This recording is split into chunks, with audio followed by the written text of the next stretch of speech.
I don't know if I've ever seen a team's outlook be as much of a roller coaster as the Cavaliers. Like, let's rewind to a couple summers ago. They acquired Donovan Mitchell, and that move got, I would say, pretty universal approval from the rest of the NBA. Because if you remember, the year before, when the Cavs made but then lost in the play-in tournament, their biggest struggle throughout that year was they just lacked perimeter scoring. You had Garland as a playmaker, you had the size, length, and versatility of the Mobley and Allen combo, but they just lacked that one go-to best player kind of guy, perimeter scorer. You could just give him the ball, get out of the way, and he'll get you a bucket. That's what they lacked, and to acquire a guy like Donovan Mitchell, it just seemed like such a great fit, because Darius Garland was more of the playmaker type of guard, and then Donovan Mitchell could focus more on the scoring, so it would allow both of those two could balance out their skills and focus more on what they do best. And then given Mitchell's defensive woes, you figured, oh well, so then it's great to have Allen and Mobley backing him up. So you had these three all-stars in Garland, Mitchell, and Allen, and then you had Mobley, who as we were all saying at the time, could probably end up being the best of the four of them. So Cleveland just had this really great outlook before last season, and you thought they could really compete with the Bostons and the Milwaukees, if not this year, then in the coming years as Mobley developed. And you definitely saw that throughout the regular season last year. They looked really great, but then they get spanked by the Knicks in the first round. And it was a really eye-opening experience because they just got out-muscled, out-hustled. It was a really big learning experience. I mean, the obvious line being that Jared Allen said, I think the lights were a bit brighter than we expected. Knicks shut down Donovan Mitchell. They manhandled Mobley and Allen inside. Shout out Mitchell Robinson, get better soon.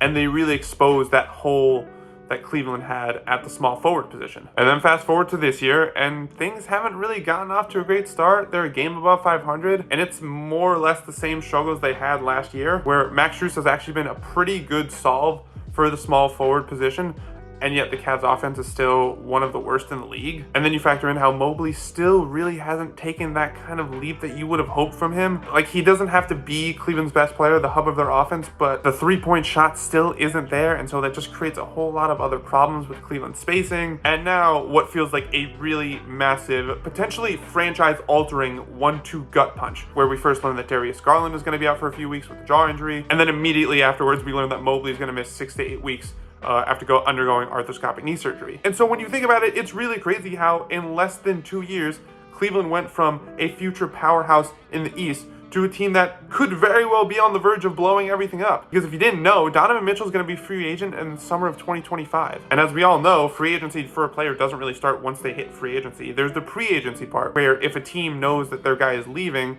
they're not going to wait around. They're going to want to trade him as soon as possible. So Cleveland could offer Mitchell an extension this summer, and if he doesn't agree to it, it kind of signals the writing on the wall. But with these injuries to two key guys, it kind of feels like Cleveland's season is over before we're even halfway there. And so if you're Cleveland, and last season was a good step in the right direction, getting back to the playoffs, that's not nothing. But then this season kind of feels like a wash, and you also already kind of get the sense that Donovan Mitchell might not want to stay in Cleveland. We all know he's had his eyes set on New York for a while. But if this season doesn't give you a chance to prove to Mitchell, hey, this is a place worth staying, do you really want to take that risk and bring him into next season? Because right now, Cleveland would still have a lot of leverage in trade talks for Donovan Mitchell. Because if they were to offer him up in trade packages right now, a team could still say, hey, we would get him for a large chunk of this season and next season, while also potentially being able to convince him to stay. But the longer Cleveland waits to get that deal done, the less leverage they have. For example, if they wait till this summer and rumor comes out that Mitchell didn't agree to a contract extension, and then the Cavs tried to trade him, there's not as much leverage there because everyone knows Donovan Mitchell wants out. But if they do it now, it would certainly suck and certainly feel like such a drastic left turn compared to where the Cavs were literally just earlier today, where they were struggling, but you could hope they could still figure it out. But now, with this season that feels like it's going to be wasted, trying to convince Mitchell to stay, which already felt like an uphill battle, now feels like an even greater challenge, a challenge I don't think the Cavs are going to be able to do because of the injuries that are going to set them back in the standings so far in a way that I don't know if they're going to be able to recover from. Can they be a top 6 seed in the East? I really don't know. So you factor in Mitchell's eyes for New York. You factor in his looming free agency. You factor in how convincing him to stay with this season's outlook has kind of gone out the window. It feels drastic, it feels reactionary, but I don't think that's without some common sense. The Cavs could have talked themselves into hey, this is the year we're going to prove to Donovan Mitchell, this is a team worth sticking around for. But with these injuries, it's not going to happen. And so I think you just got to read the writing on the wall. And I also think when it comes to training a superstar, it's better to be too early than too late, because that can really make or break your future after the star. Cleveland's going to have a lot of tough conversations over the coming weeks ahead of the deadline in February. This NBA season just got a massive new storyline to deal with, so we'll see how it plays out.